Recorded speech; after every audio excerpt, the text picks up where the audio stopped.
You know, it's kind of interesting. When I think about the underdog, I was just coming back.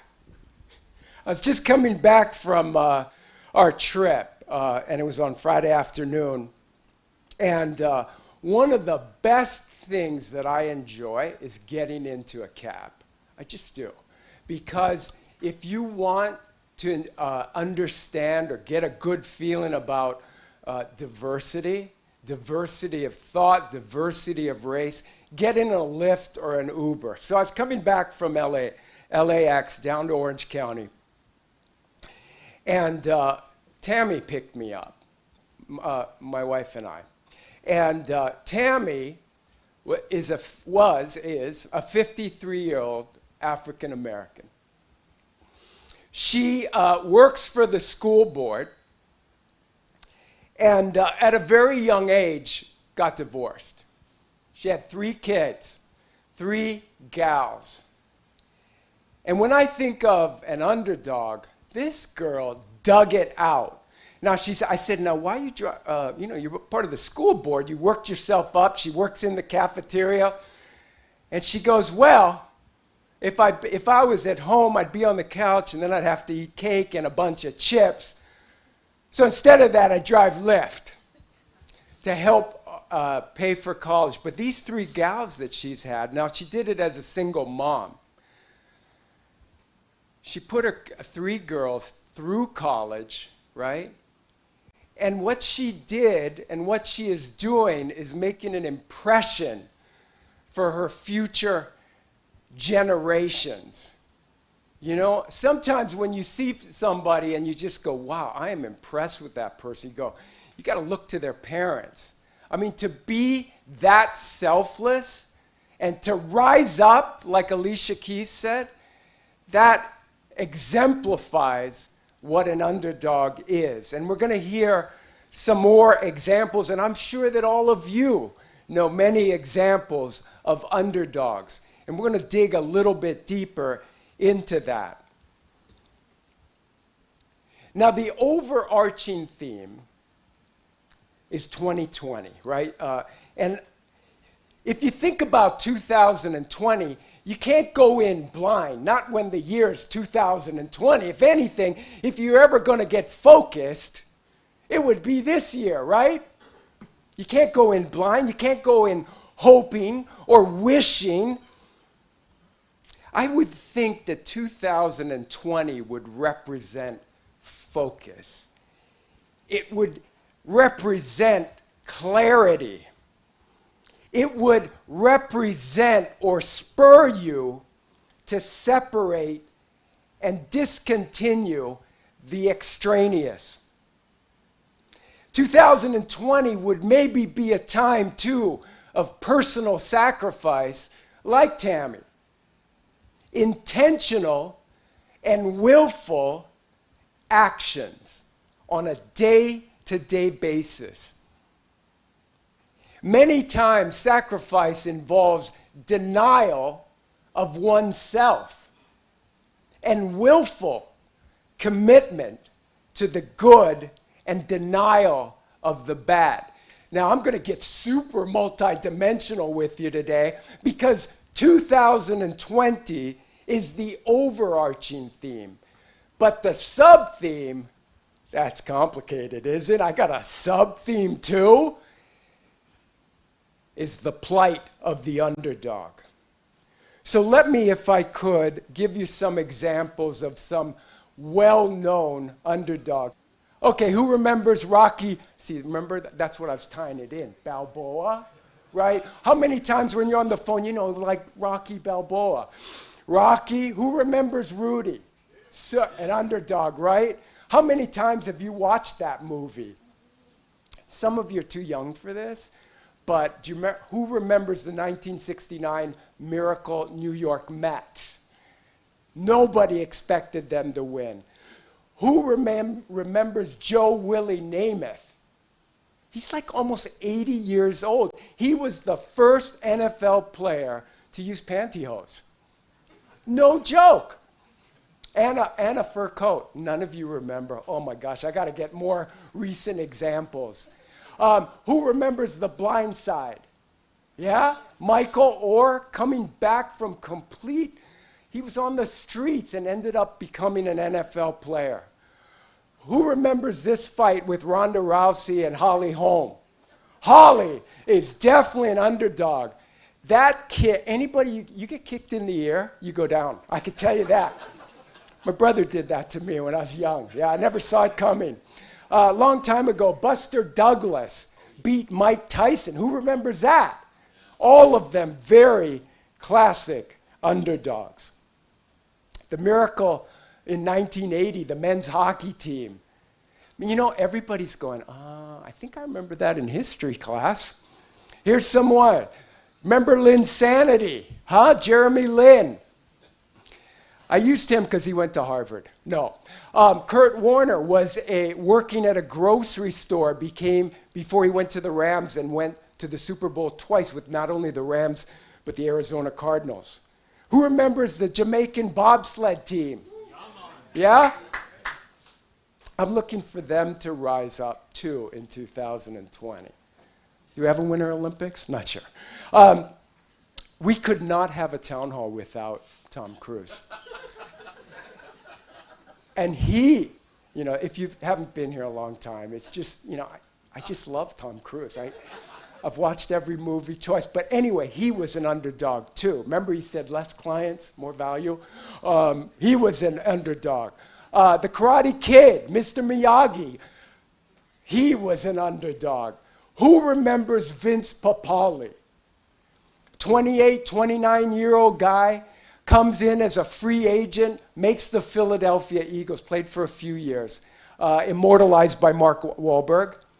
Now, Tim Tebow, I think, just got married, didn't he? Because I thought he was going to be my future son-in-law. It just hasn't worked out. My daughter's not that interested, but I am. 2011 Broncos. Now, this is the next guy that I'm super excited about. Gardner Minshew, most likely the starting quarterback for the Jacksonville Jags next year. He's going to have a tough fight from Nick Foles, who I also like. But I just can't get past the mustache, If I grew one, it'd kind of be less than that. But still, Gardner Minshew. Minshew Magic? Nobody knows that? Minshew Madness? Watch out in 2020. And of course, the League of Their Own. Who remembers that movie about Major League women playing baseball? Okay. Now, here's what I'm going to do. It's quite interesting. I'm going to dig in a little bit with respect to an underdog. Now, before I do that and before I talk about Coach O, some others are maybe Seabiscuit, if you remember the Titans, Hoosiers. Actually, Donald Trump is an underdog too. The Cinderella Man, Jim Braddock. Patrick Ontel, did you know that he was the bulldog of Bergen? Yes, you did know that. The pride of New Jersey, as well as the rookie, the natural, played by Robert Redford. Okay, let's talk about Coach O, because many of you know him. He was the coach. Carla's going crazy because she's an LSU fan, right? But on the outside looking in, first of all, I think he's impressive because I love that head of hair he has. Anyway, if you look on the outside looking in, he's the coach of the national champion LSU Tigers. He makes $6 million a year. He was a state champion in high school. He won 2 national championships while an assistant at Miami. He had 2 at USC with Pete Carroll. He helped recruit Cortez Kennedy, Warren Sapp, Russell Maryland, and one of my favorites, Dwayne Johnson, The Rock. Yeah, The Rock played at the U of Miami. He also coached under Jimmy Johnson, Hall of Famer, Pete Carroll, Seahawks, Lane Kiffin, Sean Payton, and Les Miles. Nobody would ever think this guy was an underdog. But let me tell you the flip side of that coin. He had a series of personal problems dating back to 1991. A local woman filed a restraining order of him. He got thrown out of a bar, deciding to live with his parents to get his life right. While a coach at Ole Miss, where he was fired, his record was 3-8, 3-9, and 3-9 before he got fired. He was not hired. You guys remember this story, right? After going 6-2, he wasn't hired by USC. And then that prompted his leaving. After all of his personal problems and struggles, he had to work as a volunteer coach, couldn't even get a job, to work him back as an underdog and get back into the mainframe. What I'd like to do is show you a little clip. Ed, Dan Wetzel, Yahoo Sports. Your career has had ups and downs, a lot of doubters. A lot of people never thought you'd be a national championship coach. I'm wondering two things. One, at any point during that, did you ever doubt that you could coach at this level and lead a team to this level? And what does your story say maybe to all the people out there whose careers don't just rocket ship to the top and go similar to you? Yeah, you know, I remember not getting a job at USC, and I felt that I was ready to be a head coach. I felt that I had learned from my mistakes at Ole Miss. At that point in time, I wasn't. I remember sitting on the sofa in my house. I had a year to reflect. I remember watching SEC games, and you know what? I know I can compete with these guys, given the right place. I mean, you got to be in a place like LSU and have great coaches and great players to win it. I don't think I could have been somewhere else, and we had the success that we had so fast. So I think it's a combination of being in the right place at the right time. I think it's a perseverance too. And you know, man, you know, people are going to talk and all that, but you can't let it affect you. You got to. I use that as an internal motivation. People, you know, they tease me the way I talk, tease me the way I look, and when, you know, it's kind of funny. The things that I was doing at Ole Miss, I was ridiculed for, and now I punch myself in the jaw, and everybody at LSU likes it. So it just depends where you're at, man. You know, but it's been a great ride. I got to thank my family. And listen, man, I'm in the right place at the right time, and a great school with a great coaching staff. I have all the resources that we need. I mean, you come to LSU, you just have to do it right, and you're going to win. It's kind of interesting that he said, I got all the resources that I need at LSU. But I got to tell you, I don't think that he explained as difficult as it was for him. Many of us can identify with an underdog. Let's go to another guy. Now, I like Joe Burrow because he smokes cigars. And because he kind of looks like Paul Knapp, doesn't he? Yeah. So what are the positives of Joe Burrow? Well, from the outside looking in, he just won the national championship on January 13th. He won in high school. He won Mr. Football Award. He was the Gatorade Player of the Year. He was a 4-star recruit. He was an 8th-ranked dual-threat quarterback. He won the national championship. He threw for over 5,600 yards this year. He threw for 60 touchdowns. He also won the Heisman. Many sports writers felt it was the best performance of any college quarterback ever. And he's slated to be the first quarterback drafted in the 2020 draft. By any stretch of the imagination, you would think, Phil, how could you refer to Joe Burrow as an underdog? Well, I can tell you. He was originally signed by Ohio State, didn't play for 3 years, was on the bench behind J.T. Barrett, Dwayne Haskins. He always, like his dad, like his brother, wanted to play at the University of Nebraska. They didn't want him. Now, for some of you that follow college football, Nebraska needed him. Nebraska's been in a tough way over these last few years. Even when he decided to leave Ohio State after 3 years that he didn't play, Nebraska passed on him again. It hurt him, right? It hurt him deeply. He was unlisted on the draft boards after 2018, just a year prior to this campaign. He was a 200-1 long shot to win the Heisman, and that's exactly what he did. And all the while, he's had this tag, limited arm strength. It's a kiss of death for a quarterback, right? That's an underdog. So, let me bring this in for a close, because I hope what you can do is kind of identify with this. But let me kind of explain a definition of an underdog. And I would hope that you can look at this through the lens of your own life. You know, on the surface, well, first of all, an underdog is a competitor thought to have a little chance of winning in general, or a fight, or a contest. But on the surface, we love these guys, don't we? Remember all those movies? We cheer for them. We have emotional ties to them. We watch those movies over and over and over. We can identify with them. Everybody gets behind them. It's no question. It's over the top. But you know what lurks behind the scenes with an underdog? And maybe you can identify with this. They have a chip on their shoulder. They've never been really good enough. They put pressure on themselves to get better. They feel contempt. They're never satisfied with their accomplishments.